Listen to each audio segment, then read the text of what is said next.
Today I'll be teaching you guys how you guys can make your TikTok account public. So it's pretty simple, follow the steps. First you want to click on your profile at the bottom right corner. And then you want to click on the three line at the top right of your screen once you're on your TikTok profile. From over here the last option, settings and privacy, click on that. And then over here the second option, privacy, you want to click on it. And over here the private account option, make sure it's off and click on switch. Once you do that, your TikTok account will be public. If it is on, then it's going to be private. If it is off, it's going to be public.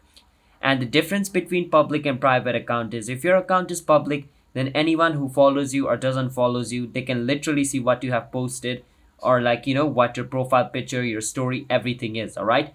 And if it is private, then only the people who follow you should be able to see all the things you post, your stories and everything. So that's the only difference between a private and public account.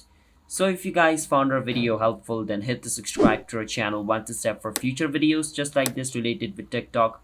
I'll see you guys in my next video. Until then, bye bye and have a nice day.